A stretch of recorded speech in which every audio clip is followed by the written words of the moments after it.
So thank you for the invitation to speak at this, I guess it's a seminar series, um, and so what I want to talk about is, at least the bulk of what I want to talk about is work from the last year or so, but as Mike mentioned, I've been involved in this subject for a while, so I'll start out with a review of the older ideas on which the new work is based on. Um, and so the motivation for most of what I'm going to tell you consists of mergers of compact astrophysical objects, gravitationally bound astrophysical objects. By compact object, I mean a neutron star or a black hole, but in the bulk of the talk will be about black holes, although many other things I'll say will be generic. And the reason why these systems are interesting is because they're a source of gravitational waves, as people I believe know.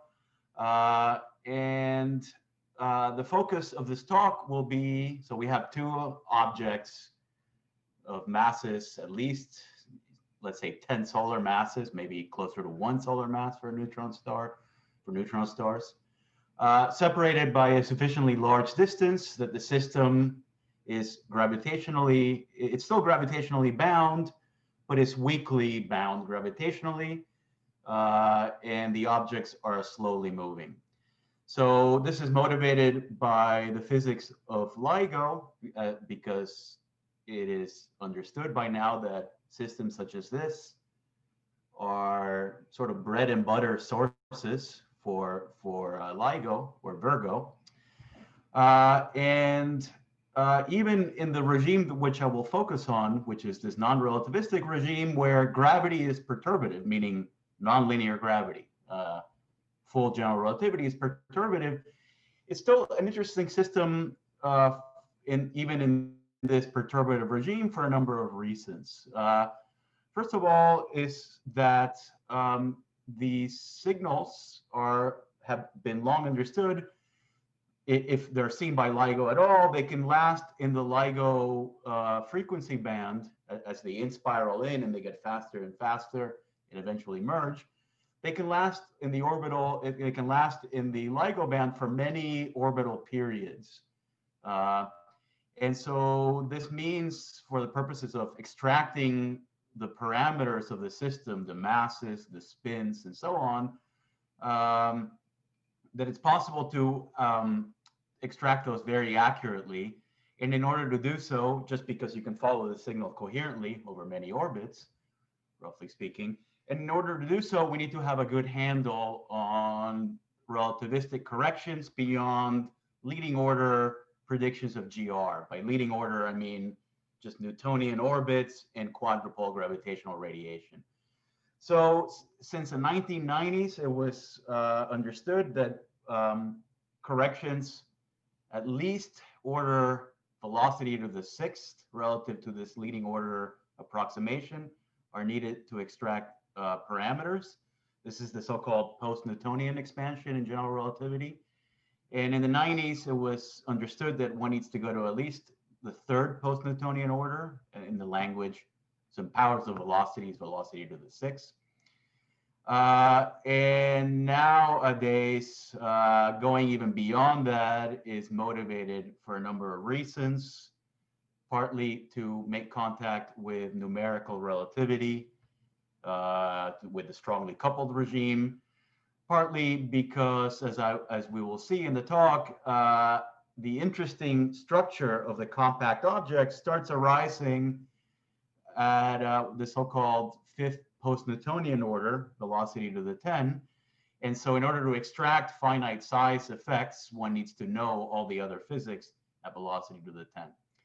So that's one motivation for what I'm going to tell you, that these precision corrections are needed. And from the point of view of this audience, from the point of view of an effective field theorist, this is also an interesting system because it involves a large hierarchy of scales ranging from the gravitational radius, which for the black hole is the same as its physical size. I'm talking about the size of the objects themselves. Could be a little larger, for instance, for a neutron star, but let's take it to be comparable. The other scale after that is length scale. So I'm talking about length scales here, is the orbital radius. In the non-relativistic limit, this is related to the Schwarzschild radius by the velocity, just using the virial theorem from Newtonian mechanics.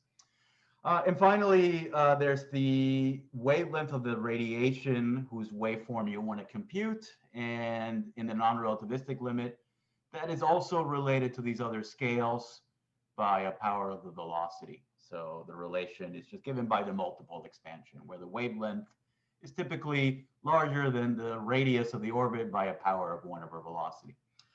So we have a hierarchy of scales in this problem, all correlated by the same expansion parameter in the non-relativistic limit.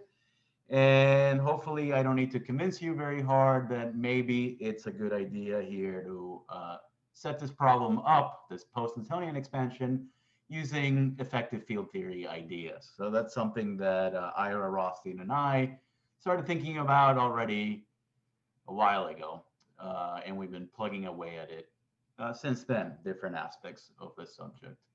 The types of effective field theories that I'm going to construct, and I'll briefly review several aspects of them, were motivated and have a lot in common with sort of the effective field theories that arose in the 1990s to describe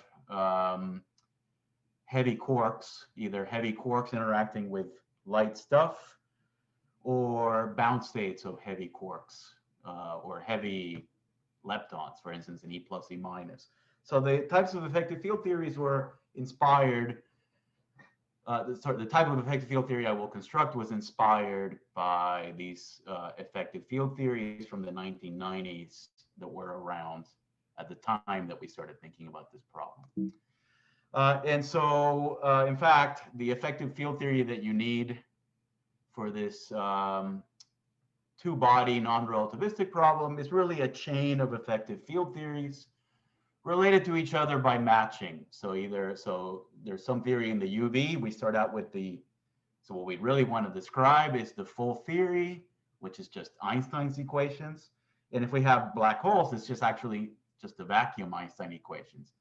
So stating the full theory is simple. It's a simple equation, but working out the consequences is difficult, partially for the reasons that I told you, that there are many scales. And so it's useful to split up the problem into physics at different scales. And so if you do that, what you have really is 3 effective field theories that are in principle independent, meaning that they have in principle independent expansion parameters.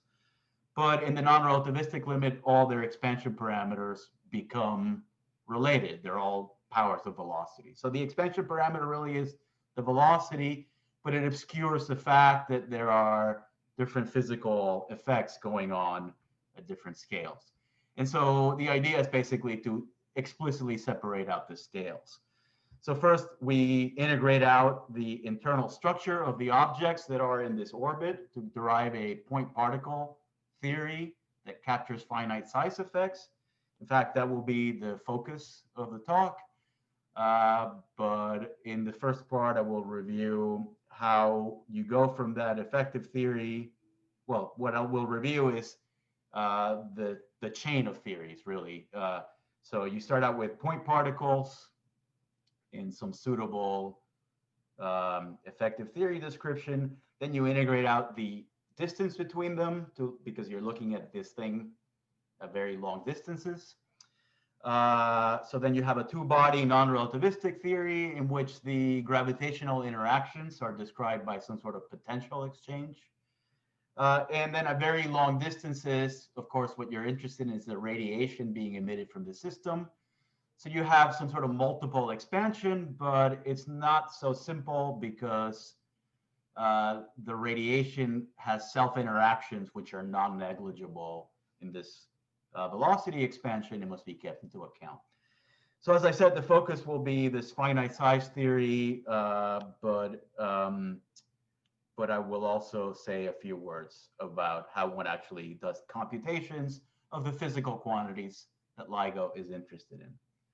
So let me start out with sort of a first pass through the finite size effective theory. So first of all, I should say that if you're a physicist, the reason why you should care about LIGO is because it has the potential to tell us about the internal structure of things that we are interested in, for instance, neutron stars or black holes. So obviously, LIGO is well motivated from the point of view of astronomy.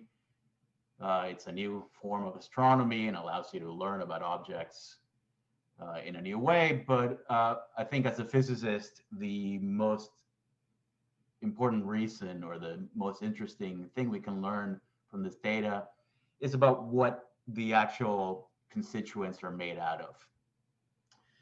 So to disentangle that from the other physics, we'll integrate out the internal structure of the system, and we'll describe it, if we're far away, we'll describe it as a point-like object, meaning that it's some sort of relativistic world line. So I have a black hole that's, let's say, falling in some gravitational field, and it can be spinning, so it carries a frame associated with it, an orthonormal frame, which describes how it spins relative to the external world, sort of like you would for a rigid body in Newtonian mechanics.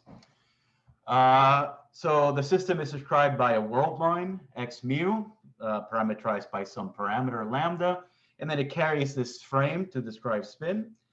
And then, as we learned in grad school, the effective theory is the most general local Lagrangian built out of these degrees of freedom consistent with the symmetries. And in this case, basically, it's the symmetries are general coordinate invariance of general relativity, and as well as a reparametrization invariance along the world line. And so these symmetries dictate the form of the effective action for these sources, these compact objects in the long wavelength limit. So the effective action is just going to be the gravitational action, which I'll take to be good old Einstein-Hilbert gravity, general relativity in this talk. I do, even though we're doing purely classical physics, I do like to use units with h bar is 1. So the gravitational constant, m Planck squared, is related to Newton's constant in my units by this relation. And then I have a term in the Lagrangian that encodes the structure of the particle. And then the symmetries alone tell you that in general, there's an infinite number of terms, operators that you can write down in this Lagrangian.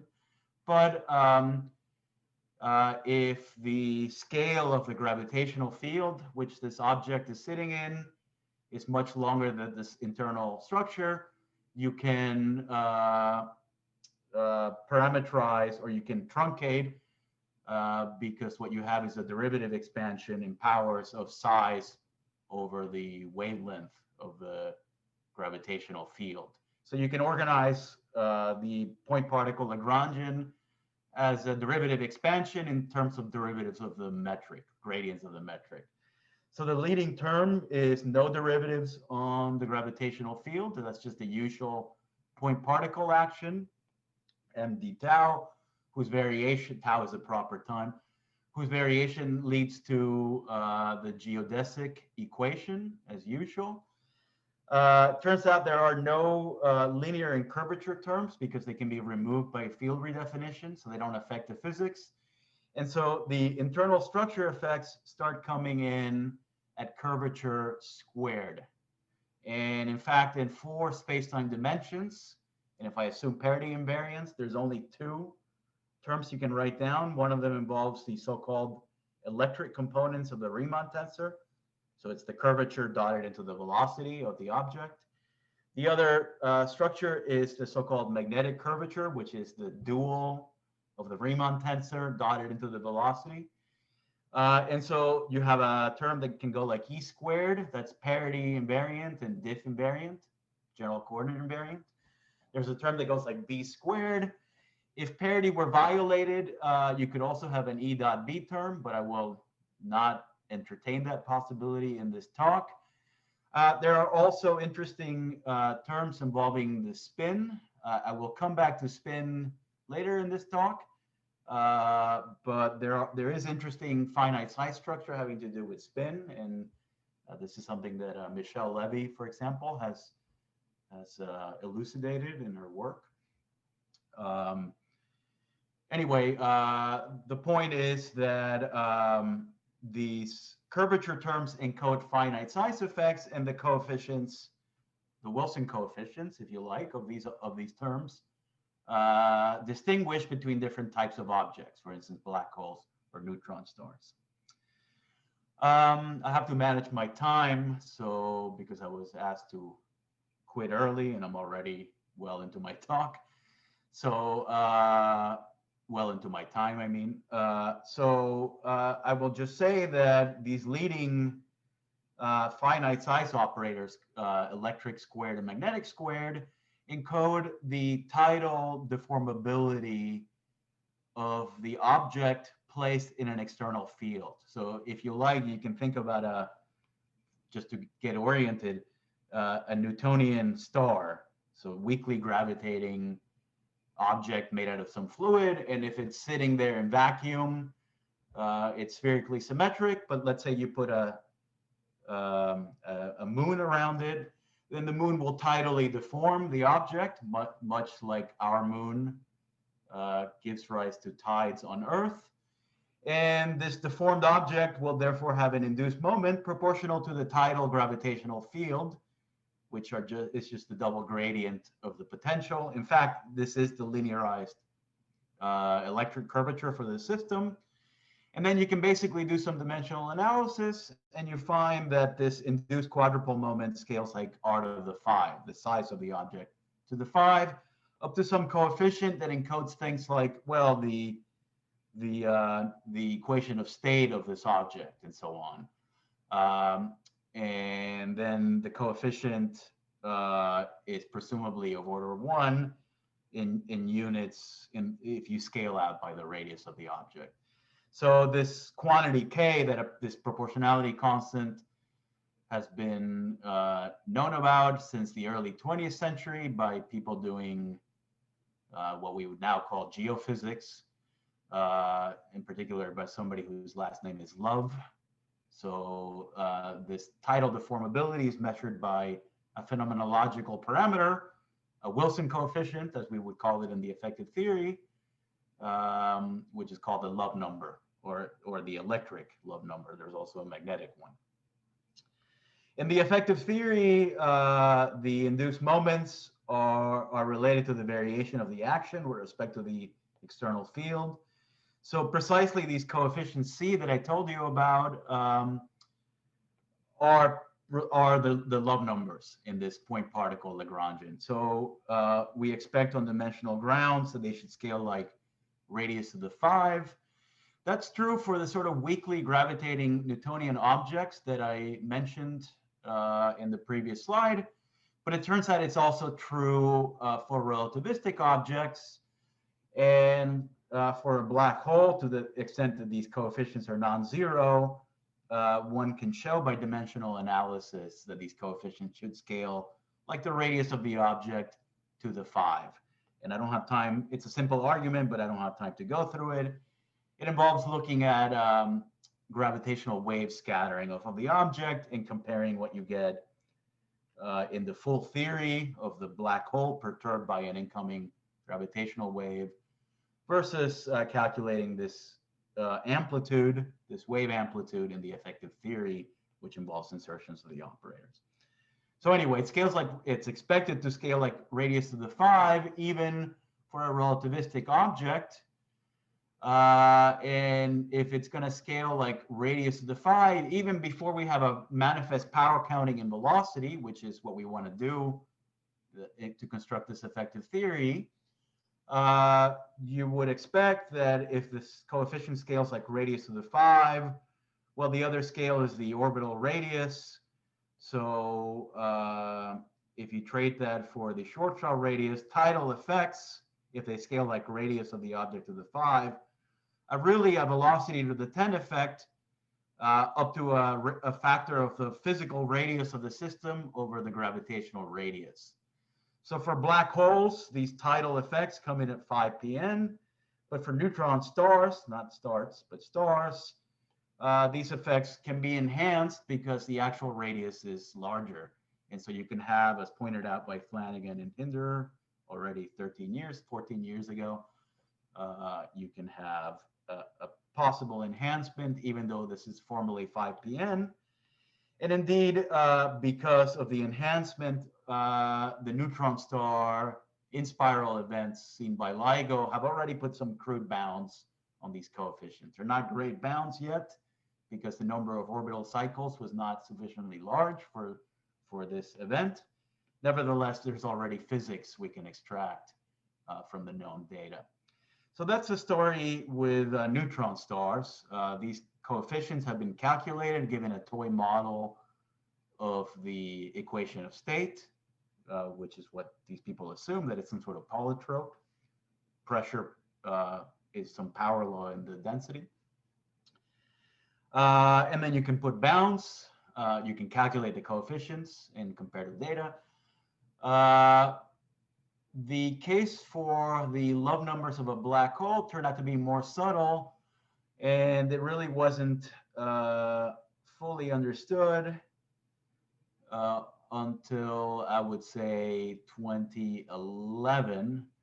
So results in the full theory of a black hole perturbed by some external field were known in 2009, indicating that these coefficients for a black hole, these tidal deformability coefficients, are actually 0.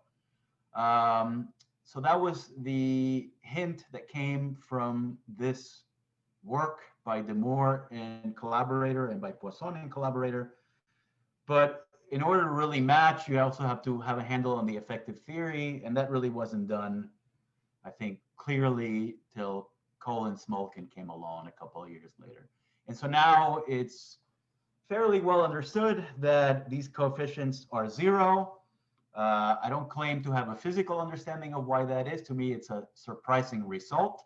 There's no symmetries that are broken, as far as I know, if you don't set these coefficients to 0. So the fact that they're 0 is a little bit perplexing. Nevertheless, it seems that this is the case for non-spinning black holes, that these coefficients are non-zero. Recently, even for spinning black holes, it was argued that these love numbers should vanish. And so that does not mean, though, that there are no finite size effects for black holes, that black holes are purely point particles, because you can have, in fact, dissipation due to the presence of the black hole horizon. And I will come back to discuss dissipative effects later, but before I do that, let me just run with this point particle theory that I described up to now, even though it might not be complete because somehow we seem to be missing these sort of non-conservative effects, degrees of freedom at the horizon and so on. So let me ignore that for the next 10 minutes or so. Let me describe how we calculate physical quantities in this point particle approximation, and then I will re-examine the effects of dissipation and how to handle them in this effective theory. So we're interested in calculating the gravitational waveform seen by a detector placed really far away from this binary system of two black holes.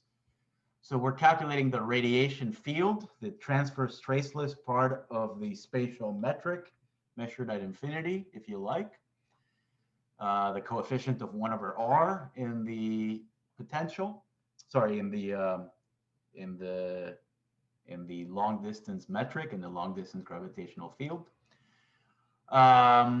And it turns out that this object, well, it depends on time in a non-trivial way. That's what that's what the experiment measures. That's the data that's extracted.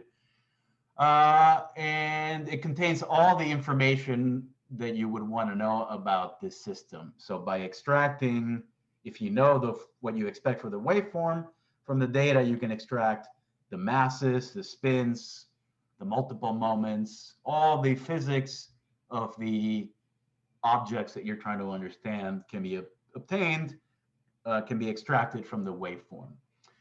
All approaches to doing this calculation of calculating this waveform in the perturbative regime that I'm assuming here in the velocity expansion have a common starting point, which is which is basically in textbooks by now, and which basically involves writing the Einstein equations as a wave equation in flat space, which is sourced. So box h mu nu is equal to some source. And the source involves, it's some what's called a pseudo tensor. So here we're picking a coordinate system, choosing a gauge, and then just expanding out the metric about flat space.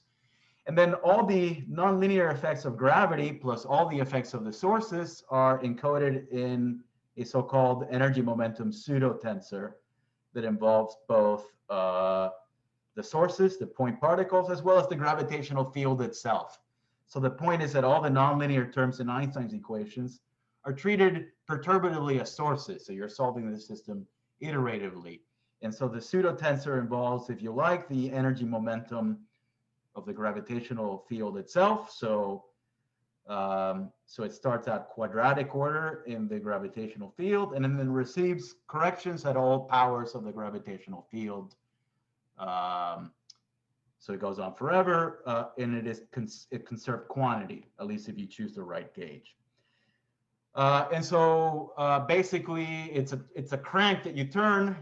You plug in the sources at leading order that tells you the leading order metric. You feed it back in. You get the second order metric. And then you keep feeding back and forth, and you get the waveform to the order and velocity that you want. I'm not sure I need this slide. So that's the basic idea. It's just to turn the crank in classical GR. But of course, it's easier said than done for two reasons. First of all, the number of terms in this effective stress tensor blow up in your face as you go to higher and higher orders in powers of the perturbation. And also, as we mentioned, there's all these different physical scales in the problem that become correlated in the velocity, small velocity limit. So this motivates two ideas from the use of two ideas from quantum field theory, even though we're solving a classical problem. First of all, the fact that there's a lot of terms tells us, well, maybe it's useful to think about this problem in terms of Feynman diagrams and Feynman rules that you can sort of systematically write down at any given order. There's also the issue that there are many physical scales in this problem. And so this motivates, as people in this audience well understand, constructing an effective field theory, as I mentioned earlier. So first of all, let me say something about the types of Feynman diagrams that appear in this thing. They're the same diagrams that, for instance, people dealt with already in the 1970s and even earlier. And they are the diagrams that, for example, Michael Duff used to recover the Schwarzschild metric of a black hole sitting there at the origin in terms of Feynman diagrams. So they're diagrams, they're one-point functions of H, the gravitational field, in the presence of a source. So I denote my source by this line, even though it's a classical thing, there's no propagator associated with it. So what we're really computing are one-point functions of gravitons. And in fact, you'll put them on shell when you're interested in radiation. And these gravitons interact with a classical source. And basically what you're computing are a bunch of tree diagrams with many of the lines off shell because they're coupled to their gravitons coupled to some object, so point mass, let's say. And then one line will be on shell. This is the thing that you observe far away. So what Duff kept in his calculation was not only the linear gravity term, but also the first correction due to the nonlinearity in Einstein's theory, which is a cubic vertex in the graviton. And so using that, and this is done in harmonic gauge, whatever, this is what he found for the next coefficients. So the leading order is just the Newtonian field. 1/r² is the correction that he computed. And as a test of our formalism, the first thing we did was we went out to higher orders just to check that what we got also agreed with the solution. So if you keep going to higher orders, you encounter multiple insertions of the cubic vertex. You also learn that there's a quartic. And this procedure gets, of course, more painful at higher orders, but there's only so much you can try to simplify. So these are the diagrams, and we evaluate the diagrams in momentum space. We find that useful because then we can just basically use all the technology that's been known or been discovered for calculating Feynman integrals in gauge theory, in QCD, for example. So there are now textbooks devoted to methods for computing the types of integrals that one needs, the so-called Feynman integrals. And they turn out to involve, the ones that are relevant to this problem, basically massless Feynman integrals in three, because we're in a non-relativistic limit, in three space dimensions. These diagrams are, other than the fact they're in three dimensions, they are standard Feynman integrals that you would encounter. They're similar or almost identical to the types of diagrams you would encounter in doing a quantum field theory calculation. And therefore, you find along the way that there's both interesting structure in the ultraviolet, meaning that there can be ultraviolet divergences that one has to deal with, as well as interesting infrared effects that one has to deal with in this expansion, even though we're only doing classical physics. And I will say that it is implicit in the rest of this talk. It's crucial to use dimensional regularization to do this sort of thing. Otherwise, power counting and all the kinds of things that you would want to do in an effective field theory become, so RG resummation, things of that sort, become impossible. We need dimensional regularization because we don't want to introduce any other scales other than the physical ones. And a lot of the arguments, a lot of the mathematical identities that we use in our calculations are specific to dimensionally regularized integrals. We also need dim reg because, of course, it's the thing that preserves the gauge symmetries of our problem. It's a convenient regulator.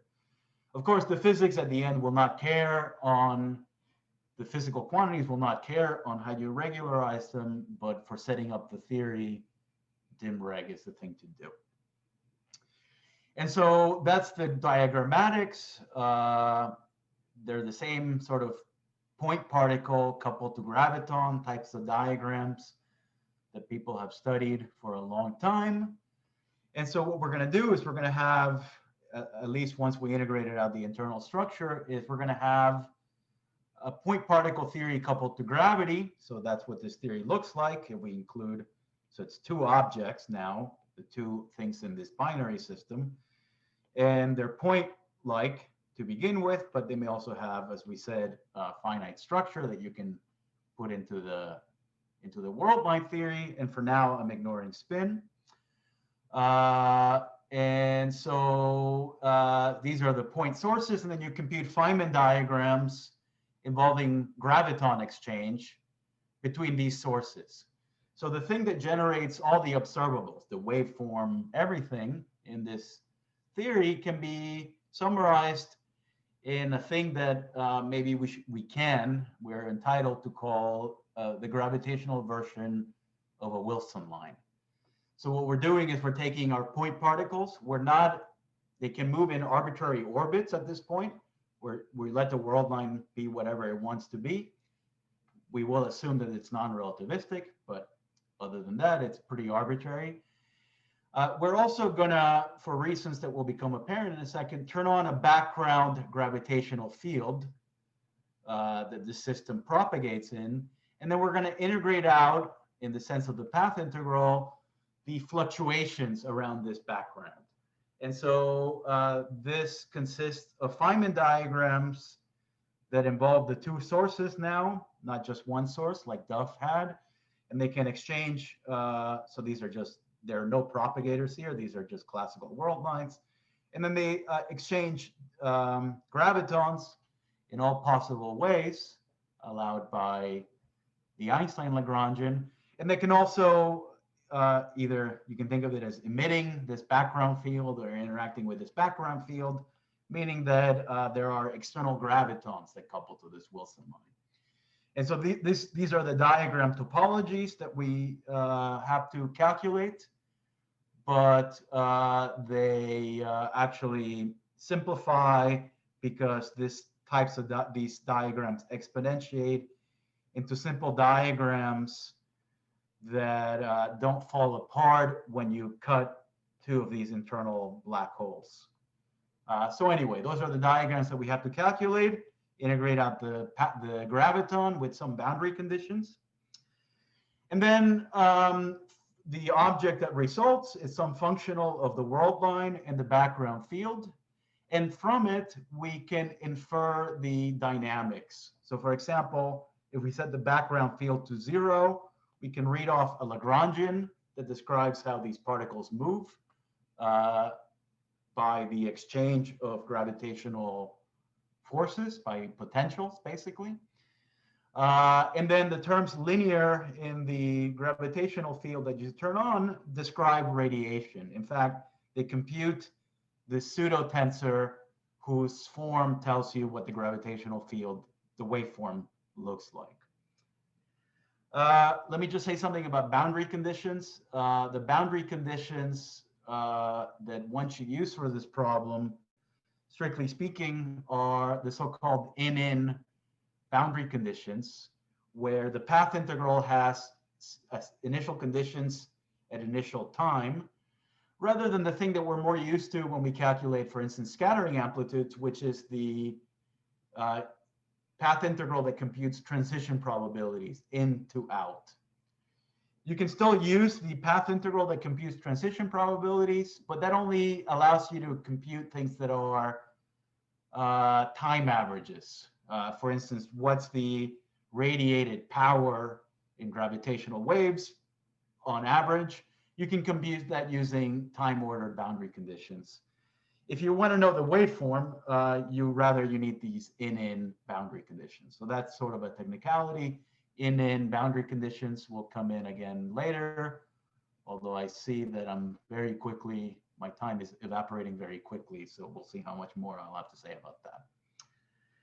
Anyway, this is what you want to compute. So the observable I just mentioned has all the physics that we want. And you can compute it using the Feynman rules, relativistic Feynman rules for gravity that were obtained already by Feynman and DeWitt and Tufte and Veltman a long time ago. So for example, there's a propagator that goes like 1 over momentum squared because it's a massless particle. And there are cubic and quartic and quintic and so on Feynman rules. But these Feynman rules are not exactly optimal for the non-relativistic limit because, for instance, the diagram where you just exchange one graviton in this relativistic scheme has infinite powers of velocity.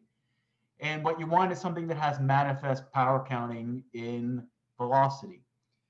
Also, this relativistic covariant perturbation theory obscures the order in which effects come in if you need to work to a fixed order in velocity. So for example, from these covariant Feynman rules that you would derive using, I guess by now, textbook methods, for instance, you wouldn't know how does the 3 graviton vertex scale with velocity. At what order in the velocity expansion do you need to put that in? And so the solution to this problem of disentangling the different powers of velocity is actually well known, and it's something that we took from effective field theories that were studied at the time when we were thinking about this, in particular NRQED or QCD, so effective field theory for QCD bound states, and as well as heavy quark effective theory. And if you know what these things are, this non-relativistic gravity theory sort of has aspects of both. It sort of mediates between the two types of kinematics. But the idea is that all these integrals that you encounter when you calculate gravitational radiation involve internal modes, internal momenta that can be split up into regions. And if you work in dimensional regularization, the integrals are all basically saturated by these different regions, meaning that you can expand about each region.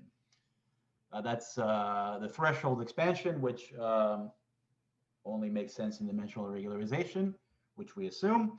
And so the idea is that there's two types of regions, if you examine the covariant diagrams that we were looking at, that dominate, that are non-zero for this non-relativistic problem. And they can be split up into, so we're talking about graviton exchange. And so there are either potential type gravitons associated with the exchange. These are modes that never go on shell. They have momentum of order 1 over the size of the orbit in units of h bar equals to 1. They're nearly instantaneous, so it's instantaneous exchange. They're always going to be off shell. So these are things that should be integrated out of the effective theory. And then you also have radiation, which is on shell. It's the thing that escapes out to infinity. And this is the thing that the effective theory wants to capture. So this designation into potential and radiation, as I mentioned, is motivated by these sort of earlier effective theories. And so the idea is that besides just splitting up the metric into a background and well, in a fluctuation, from the fluctuation we'll sort of explicitly break up the fluctuation into radiation modes, and I guess that's what I'm calling h bar here now, and potential modes. And then the idea is you integrate out the potential modes and you keep the radiation modes, and that's how you calculate in a way that has manifest power counting. And in particular, if you do this decomposition, the resulting action has manifest power counting. So I was instructed, I guess, when I was invited to give this talk, that I need to have a slide showing the power counting of my effective field theory. So I'm contractually obligated by Mike Trott to show you a slide where you see that every term in the Lagrangian scales like some definite power of the velocity. So I'm just giving you a few examples. For instance, because we split up the gravitational field, there are potential mode, radiation mode type interactions, and they scale like the velocity to a power, and you can have half integer powers of velocity in the expansion. And the other thing that shows up is a parameter that I'm calling L, which is basically the typical orbital angular momentum of the system. And that second parameter actually controls classical versus quantum effects. So a leading order, the classical effects all scale like a positive power of L. And then the quantum corrections fall off like h bar over L. And for the classical problem, we can just throw out the the 1 over L effects and keep just the classical terms that are not suppressed for large angular momentum. Although, of course, in principle, this effective theory can also calculate quantum corrections, graviton loops, although that's not so well motivated. So anyway, this is, so now we have a crank that we can turn, and every term in this, when we turn the crank, every term we produce has a different power of velocity. So at leading order in the expansion, you just have potential exchange, and then from that you can read off a two-particle Lagrangian.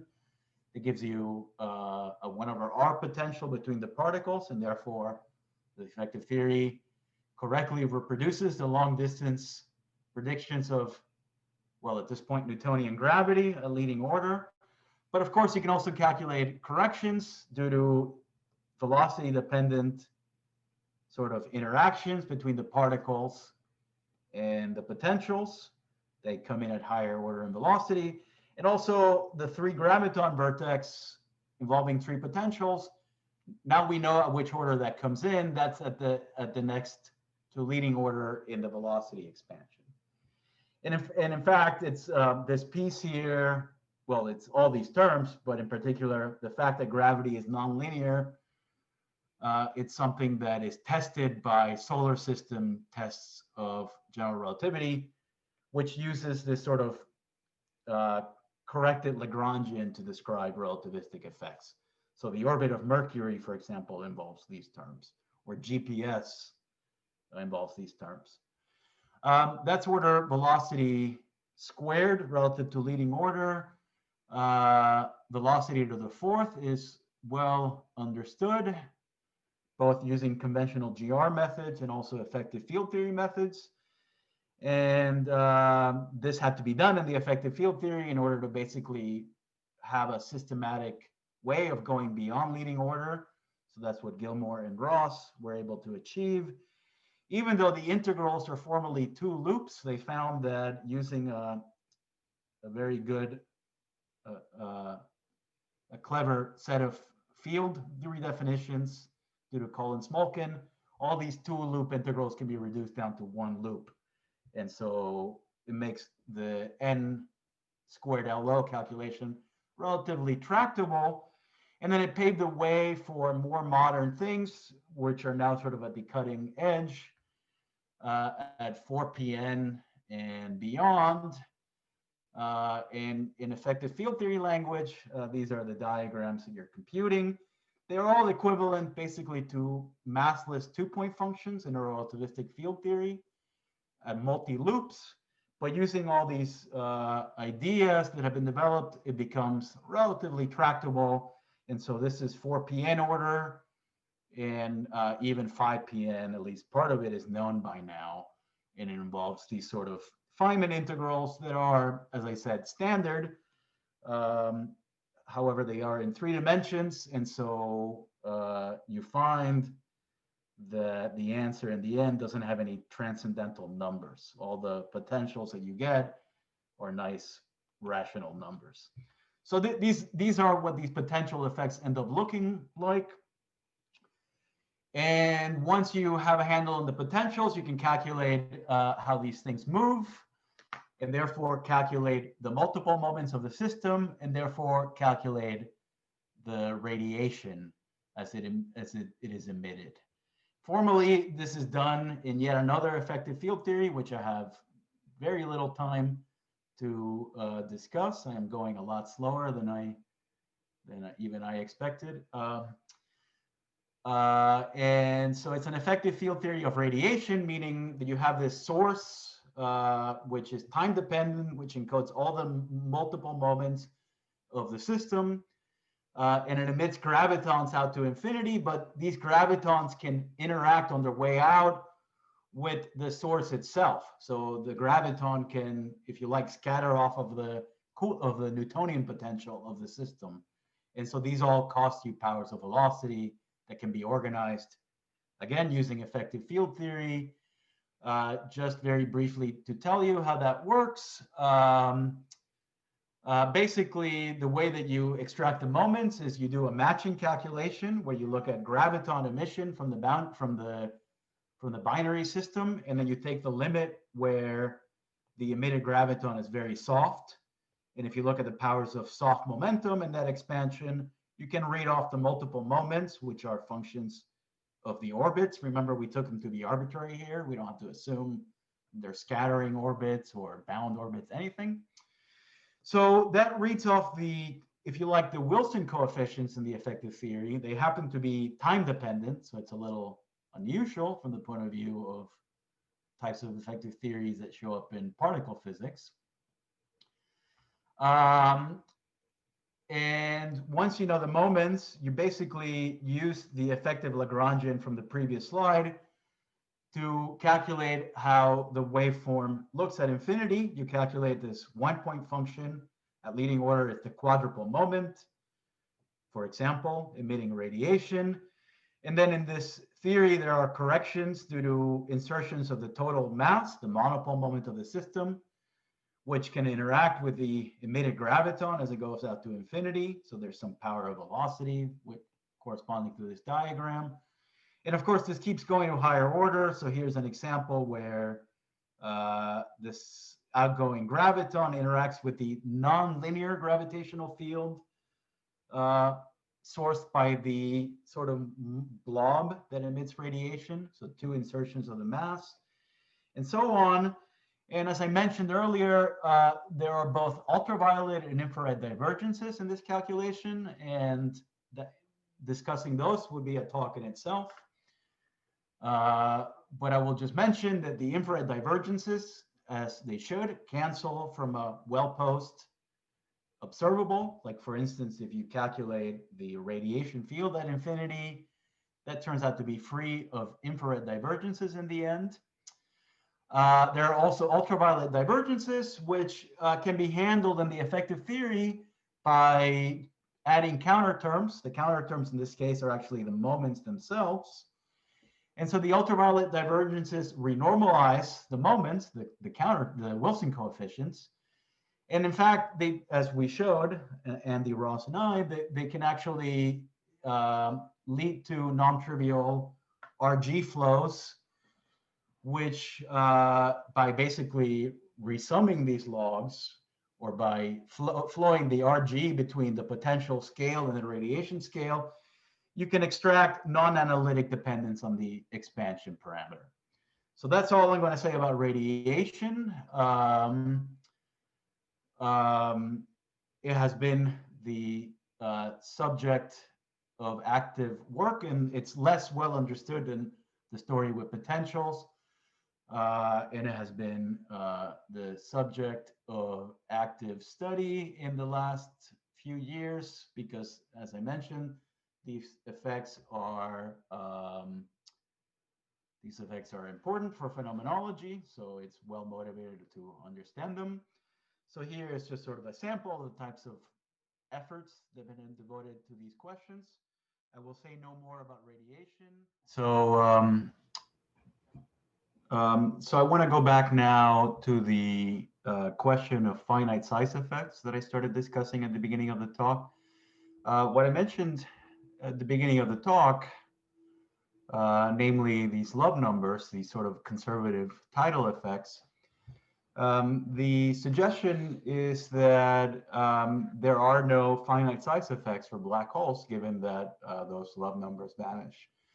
But obviously this cannot be the case, because there are dissipative effects associated with the horizon. If you throw something into the horizon, it gets absorbed into the black hole increases in mass. So likewise for gravitational radiation, it'll get absorbed, etc. And so far the formalism has neglected such effects, such dissipative effects. And the reason, in hindsight, I guess, is not difficult to see why. It's because our effective field theory didn't capture all the low-lying degrees of freedom that it should in order to completely be able to describe this sort of physics. So what I mean is that in general, if you have dissipation, that means that the theory should have gapless modes that can absorb the low frequency quanta that you're throwing at it. For instance, if we were dealing with neutron stars, these modes would just be the hydrodynamic modes of the neutron star if it gets perturbed by some external thing. So there's viscosity, etc. And for the black hole, it's maybe a little murkier to understand what these modes are, but we'll see that we can do it in a way that doesn't really require a specific model. So just to sort of back up a little, what are the modes for the black hole? Well, when we wrote down the point particle effective theory at the beginning, we included a center of mass coordinate x for the world line, and we also encoded spin, but we did not explicitly track the fact that if you look at the gravitational perturbations of a black hole, there's an additional zero mode associated with changing the mass. And certainly that's not something whose dynamics we kept in the theory so far. So perhaps it's clear why, perhaps this is one reason why we're not able to reproduce absorption in this theory so far. More generally, a black hole has an infinite tower of so-called quasi-normal modes. So these are damped modes. These are what get the modes that get excited if you take the black hole and you perturb it in some way. You hit it with a hammer, for example. And then for every value, for every angular, so they're classified by angular momentum.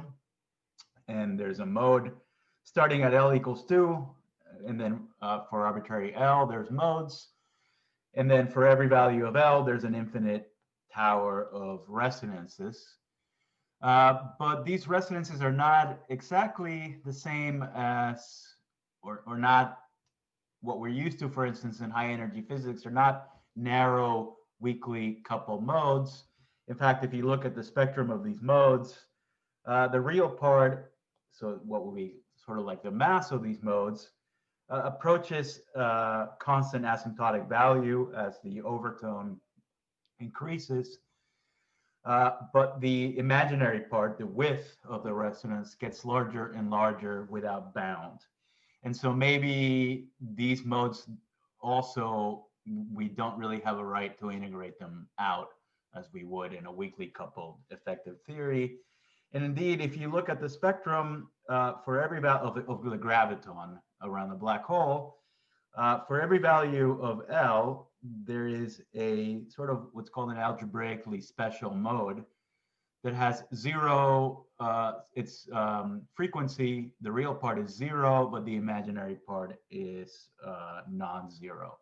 And so if you were to integrate out something like that, you would generate a non-local action in principle.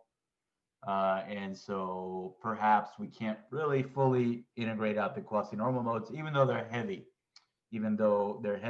compared to the frequency scales at which we're probing the object. Now, rather than have to worry about what the actual composition of the object is, what we're going to do instead is we're going to borrow a trick from atomic physics, I guess you could say, where we're going to think of the black hole, or even a neutron star at this level, as some sort of atom, the way that you would think of an atom placed in an external electromagnetic field, for example, in atomic physics. So we're going to think of this as some sort of bound state, some quantum system described by local operators acting on some Hilbert space. I'm not going to be specific about the Hilbert space that we're dealing with. But we'll imagine that this Hilbert space has a bunch of operators made out of whatever degrees of freedom describe the object. Again, we don't have to know what they are. And then they couple to external fields like so. So here's the leading, in a wavelength expansion and a derivative expansion, the leading order gravitational couplings to external gravitational fields. And they involve composite quadrupole moment operators, an electric and a magnetic one. This is sort of the analog, the gravitational analog of what you would have for an atom, where in the long wavelength limit, the interaction with an external field is just the electric dipole interaction. And then for the quantum mechanics of the atom, if we know the correlation functions of this operator, in the quantum mechanics, we can calculate dynamics in the presence of external fields, for instance, radiation or potential exchange and so on between the atoms. And so the idea is going to be similar for the case of the black hole, that we're going to encode the dynamics in the correlation functions of these operators, and the way that we're going to extract those correlation functions is by a matching calculation to the full theory. So to see how that works, let me do in some detail the case of graviton absorption. So we'll take a black hole that's sitting at the origin and has mass m, and then we'll calculate the cross section for this object to absorb gravitons that are incident upon it, both in the full theory and in the effective theory. In the effective theory, it involves the interaction term that I wrote on my previous slide, and then it's just a simple application of Dyson's formula from time order perturbation theory into leading order in the perturbation. You get this matrix element between the initial state of the black hole and the final state of the black hole. This is the thing that we don't know what it is. There's also the matrix element of the graviton that's easy to calculate in the effective theory. And then once you know the amplitude for the process, you do the usual square. You square and you sum over final state, so it's an inclusive process. And then we assume unitarity. We assume that the states here form a complete set. Whether this assumption is valid or not, we'll have to check by seeing that we reproduce known things from it. Anyway, if we make that assumption, when you sum over the final state, when you square and sum over the final states, any reference to the final state drops out, and then you can express the correlation, the absorption cross-section in terms of these two-point correlation functions of this electric and magnetic quadrupole operator. And note, these are Whiteman functions. They're not the time-ordered Green's functions that maybe we're a little more used to. What can I say? What else can I say about this? The logic here is similar to deep inelastic scattering, for example, that you can write down electron scattering off of a nucleus in terms of correlation functions in the nucleus that you can then calculate by some means if you have, well, anyway, I'll leave it at that. So that's the effective theory. It's a formula that relates an observable to these correlation functions that we're going to use to calculate other observables. And in this case, the full theory is just looking at gravitational waves that are incident on the black hole. So we're solving the wave equation for the graviton around the black hole. Loosely speaking, that's this equation. We expand it out in partial waves, and we shoot in waves of definite frequency as measured at infinity. So if you do that, each wave obeys a Schrodinger-like equation with a potential that looks something like this. Here it is plotted for different values of the quantum number L. And then we're just basically computing a transmission coefficient. You shoot in a wave out from infinity, gets partially reflected, partially transmitted through. The horizon in these coordinates is all the way at minus infinity. And if you know the transmission coefficient, the cross section is proportional to its square. So somebody did this calculation a long time ago. This was first done by Starobinsky in the very early 70s, and then generalized by Page. So I'm actually quoting results by Page.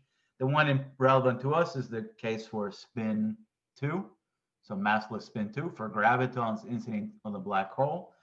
And at low frequencies, this thing goes like omega to the fourth, frequency to the fourth.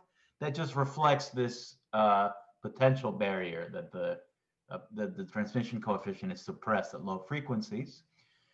And in any case, we know the cross section. We know what it is in the effective theory in terms of Green's functions. These Green's functions using rotational invariance can be expanded in terms of scalar form factors. That's what I'm doing here. Compare that to the cross section, allows us to extract the Whiteman function. So in frequency space, it looks something like this. It's something that is linear in omega. And that's true for omega bigger than 0. It turns out that the omega less than 0 part of this cross-section encodes emission rather than absorption. So we're dealing with a classical black hole. The black hole in this little Bohr state, this emission is zero, so we just set it to zero by hand. And so now we know the correlation functions of these operators. And if you do, then what do you do with them? Well, the point is that now that you extracted them in one process, you can use them to make predictions for other processes. And so to look at something relatively simple and definite, let me imagine that I have a black hole sitting in some external gravitational field. So it's moving in the universe in some way, this black hole. And I'm going to imagine that the curvature scale is much larger than the size of the black hole itself. So the black hole is described by a point particle action. Here it is. Here's the part of the action that encodes the orbital mechanics. And then on top of that, we have an action for these internal modes. We don't really know the dynamics, but we know the correlation functions. So the Lx is the Lagrangian for these modes. And then here are the interactions with the external curvature. And as I said, if we know the correlators of these operators Q, we can do the dynamics in the background. So the black hole sits in the background, propagates in it, it evolves in some way. It can extract energy from the external gravitational field. So we want to know how that affects the motion of the black hole. To do that, we can employ a least action principle, but and again, I'm using quantum mechanical language to do all this stuff. That's mostly for my own convenience because it's a way for me that I know how to systematically set up the rules. But this language is not completely necessary. Nevertheless, I will use it. And so the variational principle that we're interested in is some sort of initial value problem. And so it was figured out long ago in the 50s or early 60s that the right way of doing quantum mechanics when you have an initial value problem is the so-called Schwinger-Keldysh or in formalism, as opposed to the thing that you use when you calculate transition matrix elements, which involves time order perturbation theory, or what you might call Feynman perturbation theory, where you specify an initial state and a final state. Here, we don't know the final state, but we know the initial state. We impose it at some time t, and what we want to calculate are expectation values in this initial state. And so the prescription for doing that, according to Schwinger and Keldysh, is to look at a path integral that evolves in time in this sort of funny way where the time contour starts at the initial time, evolves forward in time, and then it turns around and it goes back to the initial value, so that when you look at matrix elements as out of a path integral, they're really expectation values. They're given by the same initial and final state. The final state is the same as the initial state. And the fact that we're sort of taking this time contour implies a doubling of degrees of freedom. So X are our internal modes. S is the action that couples the orbital and the internal degrees of freedom. And if we integrate the internal degrees of freedom, we generate a functional whose variation gives us equations of motion in the background.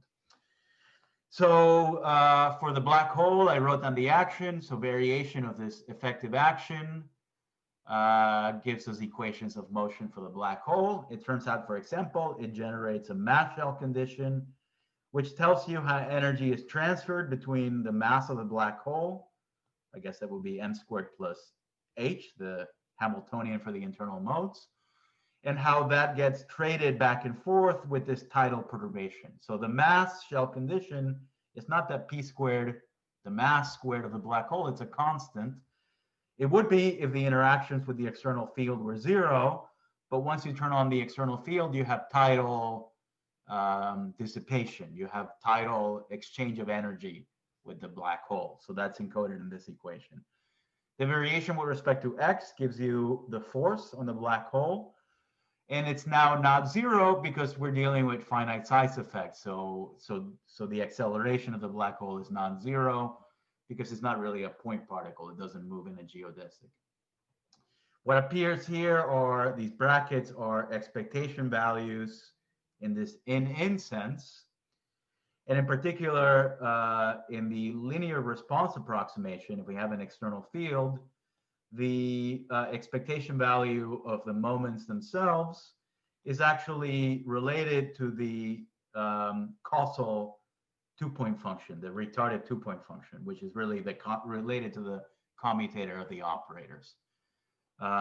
So if you know the retarded Green's function for these internal modes, you can plug that into the equations of motion and see how the black hole dissipates energy and so on. Now, what we calculated by matching was not the retarded Green's function, rather it was the Whiteman functions. However, if we have causality, there is a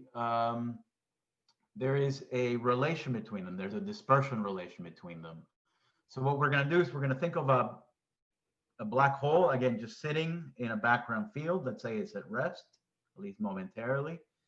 And then the induced quadrupole moment of the black hole receives a contribution from this retarded Green's function. And if you had a non-zero Love number, it would also receive a contribution from the local part of the action, the E squared term of the action, this piece here. That's what that is. It's convenient to expand this in frequency space. In frequency space, we can think of this response, linear response, as being some sort of AC or frequency dependent Love number using sort of condensed matter physics language.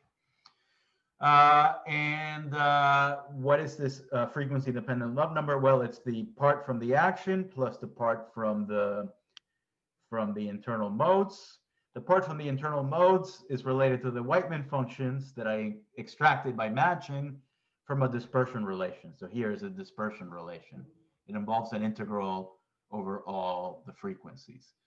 And so now, so in particular, so the real part of this object at zero frequency is the physical Love number. So once you include internal modes, the Love number is a contribution both from the local part and from the internal modes. And so we know from matching done by other people, as I mentioned earlier, that the real part, the conservative Love number is zero. So we'll use that to tune the real part of this frequency dependent Love number to zero. The only part that remains is the imaginary part. That is completely calculable, doesn't depend on this integral over arbitrarily high frequencies. And so after tuning, we know the response function. This is the classical response function of the black hole in frequency space, at least to leading order in the frequencies. Linear in omega goes like radius to the 6th rather than radius to the 5 as the Love number. If it were non-zero, it would go. So now we know the retarded Green's function here is the same thing stated more covariantly. And now we can feed it back into the equations of motion to see how the black hole propagates in an external field. And so here's the leading order finite size correction to the acceleration of a black hole in some background field. It also goes like r to the 6th.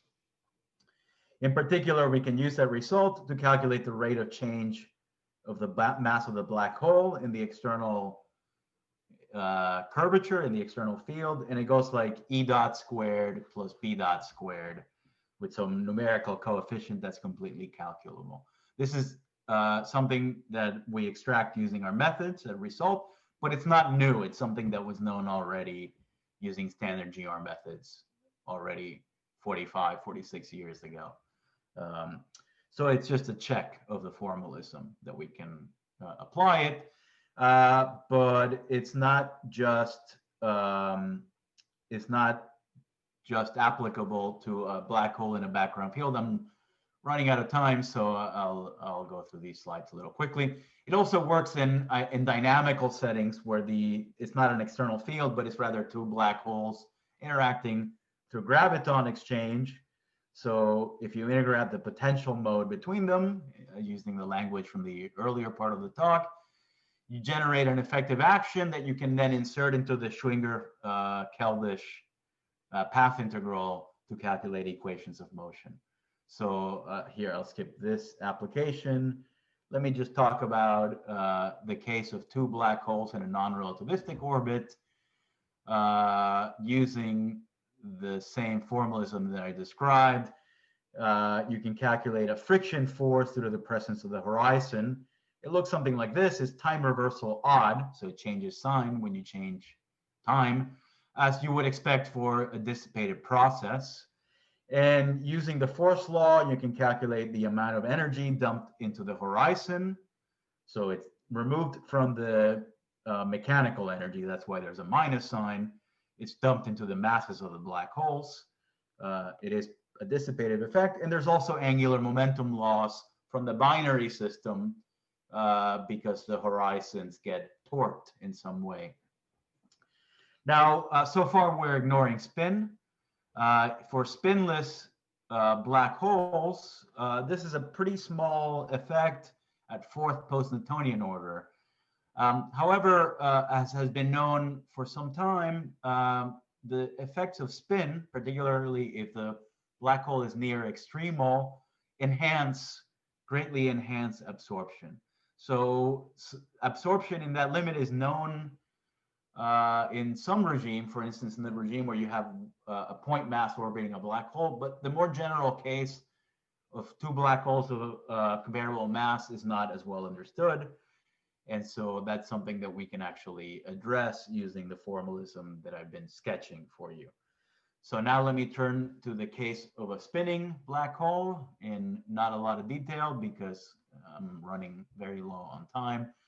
So to include spin, we have to add new degrees of freedom even to the world line action, as pointed out by, well, the formalism that we use is based on an old paper, but it was modernized, or it was applied to the gravitational case by Porto and his collaborators, and also by Levy and her collaborators. And all we have to do now is add a frame that tells us how the black hole rotates relative to the external universe. So here's the orthonormal frame. I'm going to call the frame field E. So it's an orthogonal set of 4 vectors. And they rotate, so they have a non-zero angular velocity. So the point particle action has to be modified. As before, we couple it to an external field. The moments are operators in this world line theory. The Whiteman functions are now more complicated because there are more tensor structures that can appear. By appealing to rotational invariance, you can show, though, that at least at the quadrupole level, there's only 5 independent tensor structures. And here's a convenient basis for them, but I'm not going to belabor the point, again, because I'm low on time. But there's 5 tensor structures because it's a 5-dimensional representation. So in the L equals L representation, you would have L invariant tensors. So now there's 5 form factors to match, but the idea of the matching is the same as we did in the spinless case. We calculate absorption in the effective theory, and we compare it to the full theory. Here is the full theory. Here's the effective theory. And then using those results, we can extract all the correlators. And the non-zero ones are, there are 6 non-zero Whiteman functions. As I just explained, we need a dispersion relation to get what we really need for classical physics, which is the retarded Green's function.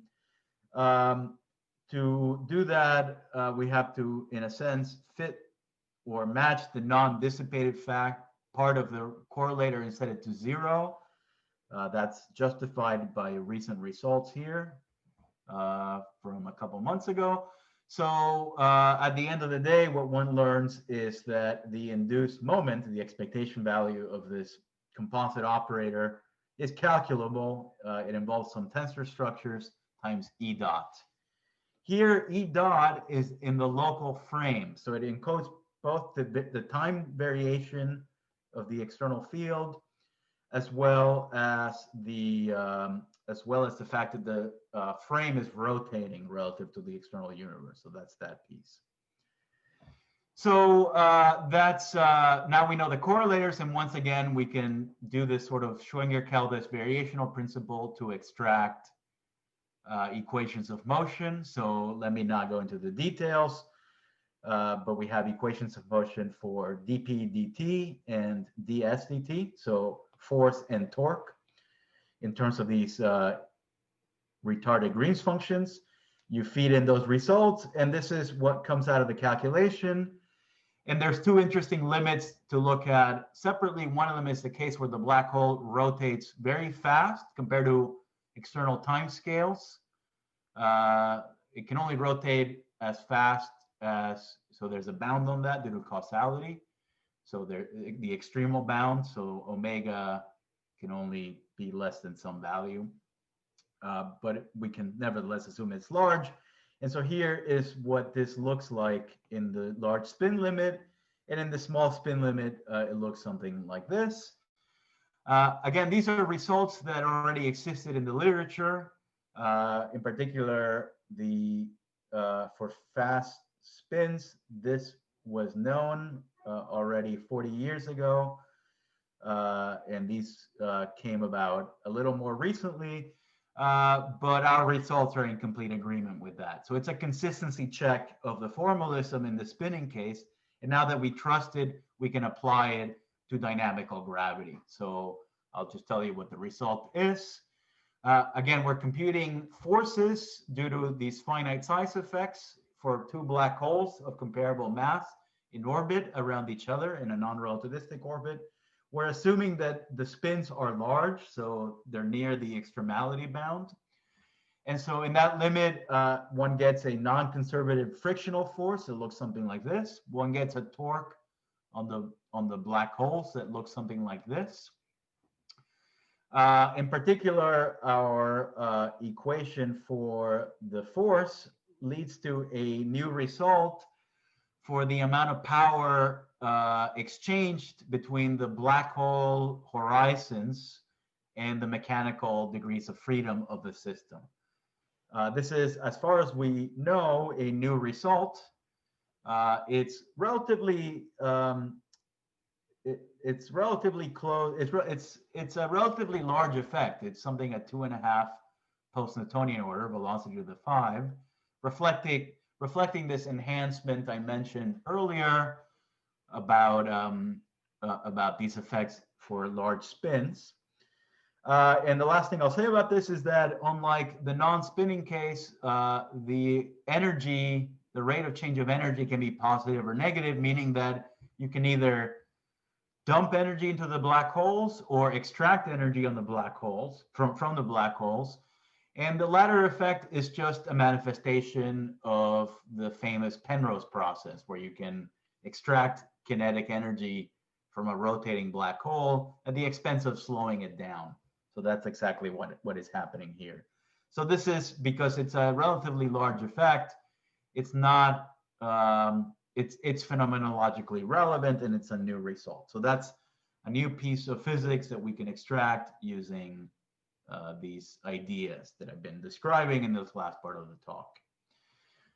Let me end by saying something that has nothing to do with phenomenology, which is what happens when you include quantum effects in this framework. In particular, I'm going to discuss adding the effects of Hawking radiation. So far, I've been assuming that the black hole is classical, meaning that it only absorbs, but we can also include emission and match by comparing the effective theory to the case where there's a non-zero probability for the black hole to emit. In this case, the full theory was worked out a long time ago by Bekenstein and Meisel's, independently of Wald and Panaganden. They provided a formula for the probability that a black hole emits n particles in some wave packet with frequency near some frequency omega, assuming that the initial state you threw in initially m particles in the same state. So these transition probabilities M to N are well known. They're basically they involve combinatorics basically and not much else. X is the Boltzmann factor. B squared is the transmission coefficient, which is 1 minus the reflection coefficient.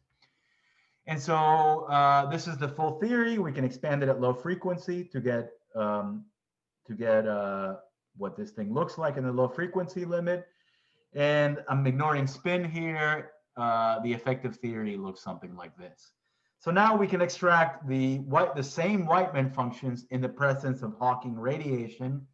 And now we see that they're non-zero even for negative frequency, allowing for the possibility of emission of gravitons for the black hole.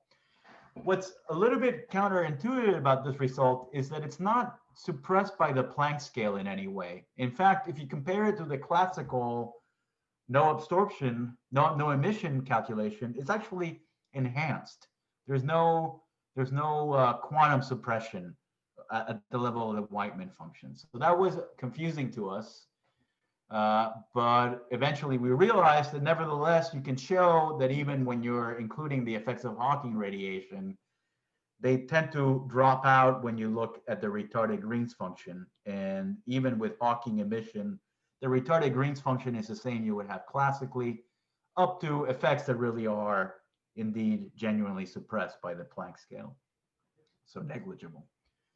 Nevertheless, those effects are non-zero, and they show up in the Whiteman functions, and they give rise to corrections to processes that you maybe would not have been able to calculate by other methods. And as an example, as the simplest example, we can calculate gravitational scattering of some sort of elementary particle off of a black hole. And due to the effects of Hawking radiation, this cross-section can be inelastic in the sense that as the particle scatters off of a black hole, it can exchange energy with it. It's not just the usual elastic scattering that you would get for a particle off of a heavy mass in the infinite mass limit. So for the effective theory to make sense, I have to assume a certain hierarchy of scales in this calculation. So the mass of the scalar is sufficiently large so that I'm not looking at the regime where the scalar gets pair produced by the Hawking radiation. It's too heavy for that. Yet it has to be light compared to the mass of the black hole so that I can treat things perturbatively. So that I can treat the black hole as a point particle. The momentum transfer is a lot less than the radius of the hole. And so that I can treat things semi-classically, the mass of the black hole is much bigger than the Planck scale. That way its radius is bigger than the Planck scale. And so you have semi-classical physics. Other than that, though, the effective theory calculation is completely well-defined. You just calculate a process where a scattering amplitude where the black hole, where the scalar comes in, scatters of the black hole, puts the black hole in some sort of other state. You sum over the final state, so it's an inclusive process. And then you can show that, again, the amplitude squared, sum over final states, is related to these same Whiteman functions that we knew how to extract. Other than that, though, it's basically just kinematics. We know what these vertices look like and so on. So if you do all the tensor algebra, you can calculate a differential cross-section. This is what it looks like. The point is not so much the expression itself. The point is the comparison with other known quantum gravity effects, namely the effects of just ordinary graviton loops, assuming that the particles are point particles. So this is basically an effective field theory calculation where you treat the black holes as, I don't know, heavy scalars, for example. And then you look at just perturbative graviton emission that in this using the logic of GR as an effective field theory, as basically originally formulated by Toft and Beltman when they introduced dimensional regularization to do gravity calculations, but emphasized in more recent times by Donahue, that what was emphasized is that using effective field theory, there are calculable corrections to graviton scattering, to scattering due to graviton exchange involving these loops. And what one finds in that case is that it's suppressed by the Planck scale compared to classical elastic scattering. How does that compare to the effect we found? Well, in the power counting and momentum transfer over M Planck, it's actually of the exact same order. There are additional factors due to the fact that our effective field theory applies in some limit, so there's additional suppression due to that. But as far as the quantum effect, it's of the same order as effects that have been known up to now. And so what I claim is new here is that we have found a new calculable quantum gravity effect in black hole dynamics, namely the exchange of off-shell Hawking quanta. I am well over time, so I'll end here. Just to summarize what I said in the talk, the fact that the binary gravitational problem involves a hierarchy of scales motivates an effective field theory. I set up that effective field theory, and I also described how it can even be used to calculate dissipative effects associated with horizons. And so as an application, I computed a new relatively large effect for the dynamics of binary black holes in the non-relativistic limit. And finally, this effective theory can also be used to do quantum corrections to black hole physics, quantum gravity, black hole physics, and using it, I described new calculable quantum gravity effects associated with Hawking radiation. So I will end there and open the floor to questions. Thank you very much for your time, and sorry for going over time.